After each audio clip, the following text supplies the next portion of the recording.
Computers play a significant role in education and their benefits are evident in a magnitude of ways. Here are some ways computers are used in educational settings. Students can access an abundance of information online, aiding in their research projects. Computers facilitate distance learning, allowing students to attend classes remotely through platforms. Software and applications can provide interactive lessons that engage students more effectively than traditional methods. Students can learn to create documents and presentations, developing essential skills for future careers. Online resources such as educational videos, e-books, and interactive tutorials have made learning more dynamic and accessible. These resources enhance students' understanding of challenging subjects like mathematics and science. These applications show how computers simplify our lives and provide opportunities that were unavailable decades ago. With the rise of technology, it has become essential for children to understand how to utilize tools efficiently. They have transformed how information is shared and disseminated. Social media platforms, for instance, help people share ideas and revolutionize communication. However, it is essential to approach social media responsibly as it can also lead to issues such as cyberbullying. Sir, now he read out some of the measures that the finance minister has taken, the repeated double dose of devaluation, etc. The fact is that there was exchange rate situation not in line with the market. So far as Indian rupee is concerned, it had to be brought to a realistic level. After all, the external price of rupee is a function of supply and demand of rupee in the international market. By artificially pegging it high, you are creating problems for yourself. It does not solve the problem.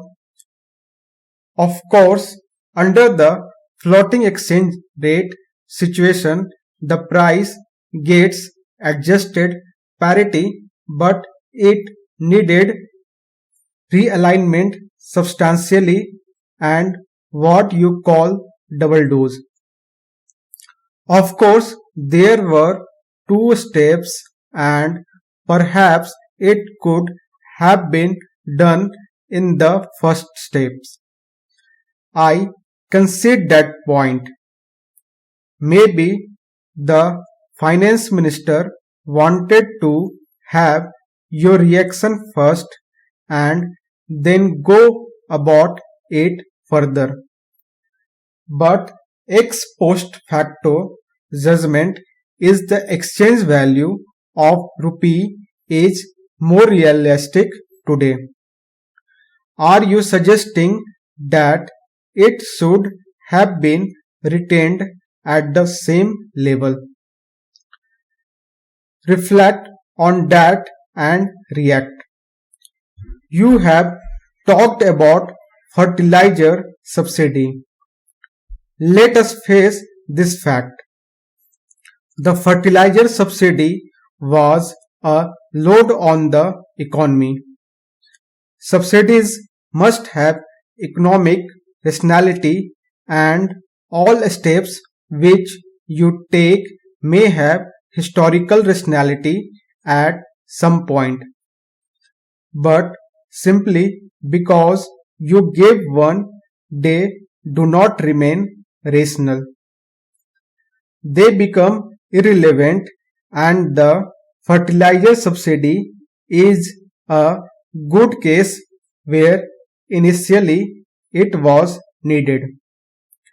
It served its purpose.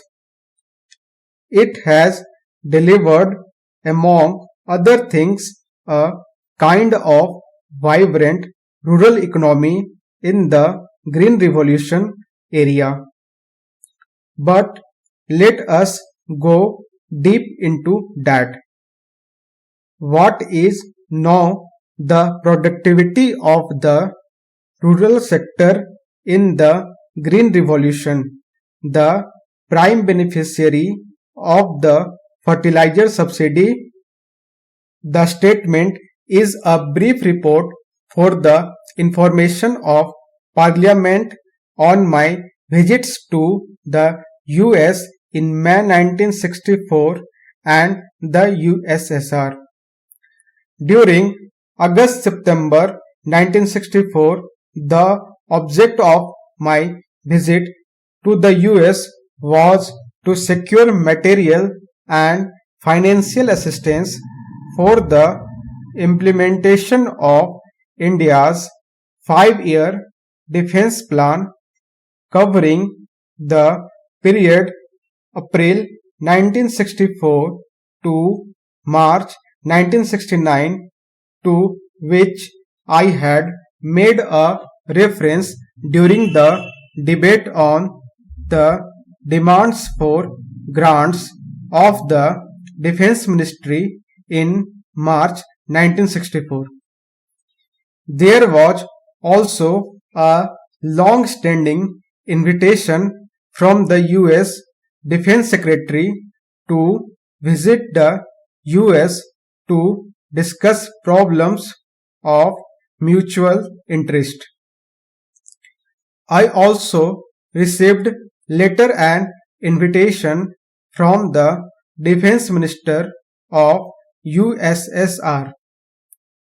I took this opportunity to discuss with the Soviet government various matters connected with the implementation of our defense plan.